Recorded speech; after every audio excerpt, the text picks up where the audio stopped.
Port Noarlunga is one of South Australia's most well-known coastal environments, popular for tourism, recreation and education. However, this important ecosystem is on the brink of extinction.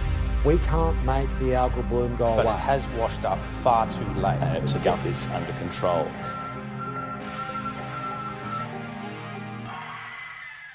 Chapter 1. The Reef's History. The Kaurna people are the custodians of the Port Noarlunga region, and we pay all respects to elders past, present and emerging. Funny enough, it was an elder who created the reef. In a Dreamtime story, it is said that Noarlunga, an aboriginal elder, thought the rocks offshore looked bare, so he threw a spear into the rocks and it split in half. The left and right halves of the spear ended up in different ends of the rocks, creating the reef and wildlife which grew to surround the rocks in a beautiful and colourful reef. That was until Captain Collett Barker was the first British person to land on the reef as part of his voyage around the St. Vincent Gulf in the Adelaide Hills in 1831. It was only until 1855 where the first settlers decided to create a jetty which would aid in the local fishing industry. This was shortly lived because in 1914 there was a huge storm which caused significant damage to the jetty, halting all ships from docking. Therefore, the South Australian Premier, Lyon Lawton Hill, decided to knock down the old jetty in hopes for the new jetty to be built. Engineering at the time was advanced, allowing the jetty to be built in 1921, where it would last until 1987, where again there was a massive storm which would collapse the last 15 meters of the jetty. This part was latched onto the reef. As part of the Sustainable Act, the jetty would only be repaired at the end, keeping the 15 meters gone. This would help tourists from the walking on the reef, causing immense environmental damage. Finally, the jetty would stay the same until 1997, when an extension was added to the end which would allow for divers to enter the water at any tide level. Chapter 2. Explaining the problems that affect the reef. The ocean has been a punching bag for humans as early as 1996, where the first garbage patch in the sea was discovered by Captain Charles Moore, now commonly known as the Great Pacific Garbage Patch. At Port Noarlunga, road drains were built to stop flooding of the roads in 1951. These roads were directly connected to the ocean through pipes which over time cars evolved to use petrol and harmful chemicals and oils. Some of these oils leaking onto the road, which would then be washed right into the sea. All the way until current day, roads still drain directly into the ocean. If the car's waste wasn't enough, then all the litter from humans also goes through the pipes and into the water. Things like plastic straws, cups, bags and cigarette butts all get washed into the ocean when it rains. Things like pop-up shops have also contributed to this litter. Not all shops are sustainable friendly, as some still use plastic, cups and lids. Not only is the road runoff a problem, but so is the wildlife itself. In late 2025, there was a huge algal bloom created by warmer temperatures and excess nutrients in the ocean. These two factors created the perfect breeding grounds for algae, which created the perfect storm for an outbreak. Think of it like this: when COVID happened, but instead it spread fast and starved everything it touched of oxygen, with breathing being hard and algae taking all the oxygen out of the water.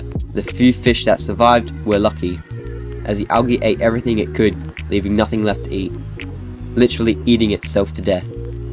Chapter 3. How different viewpoints see this problem. There are multiple perspectives where we can look at this reef being damaged. The ocean health and reef ecosystem must remain balanced, as disruptions to the food chain can force larger fish, like sharks, to move further inland, creating safety hazards for tourists and divers in the region.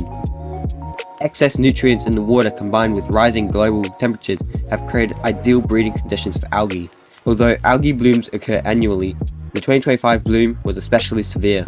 Marine biologists are considered prime sources in this issue because of their professionalism and dedication to studying and understanding ocean health. They described its impact on marine life as COVID and the flu at the same time, explaining how the bloom spread through the water like a sickness, killing plants and fish, leaving excess fuzzy algal growth on remaining vegetation. With fewer fish to control this growth, the reef's overall health began to collapse, harming the broader ocean ecosystem. Human impact is also evident. The Written Buff Base Trail Boardwalk, built mid-2025, required drilling into ancient rock formations from nearly 30,000 years ago. connect beaches that were already accessible by road. Similarly, the Reef side shack sells drinks in plastic bottles, same with many other cafes in the area. And when visitors litter or put waste in overflowing bins, waste can blow into the waves, damaging the reef and harming wildlife. From a government's view, Port Noarlunga is a valuable tourist attraction that generates annual revenue, which may explain the decision to construct the boardwalk despite its environmental costs. During the algal bloom crisis, the Premier's response was also questioned, particularly when he stated that bloom is not at levels that would suggest that there's no problems with swimming within our waters. A claim that contrasted sharply with the evident harm to marine life. 2025 algal bloom was devastating, as highlighted by experts from the University of Adelaide, specialising in fungi and bacteria, who emphasised the serious ecological consequences for wildlife. Chapter 4. What can be done to protect the reef? A lot can be done to help stop the reef's habitat construction and restore its natural balance. One major solution is improving stormwater management.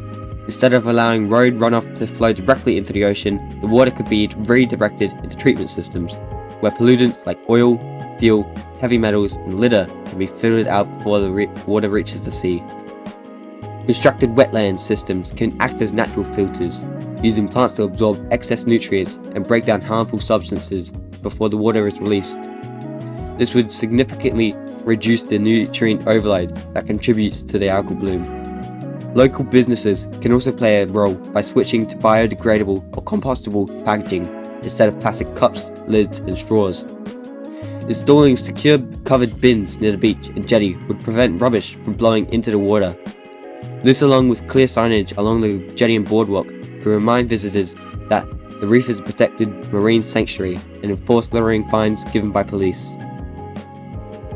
On a larger scale, stronger environmental policies and faster response to marine crises are essential. Monitoring water quality, limiting nutrient pollution, and investing in scientific research can help prevent large-scale algae outbreaks. Ultimately, protecting Port Noarlunga Reef requires teamwork between the government, scientists, and local businesses. If action is taken now, this unique and culturally significant ecosystem can be preserved for generations, rather than being a story of environmental loss.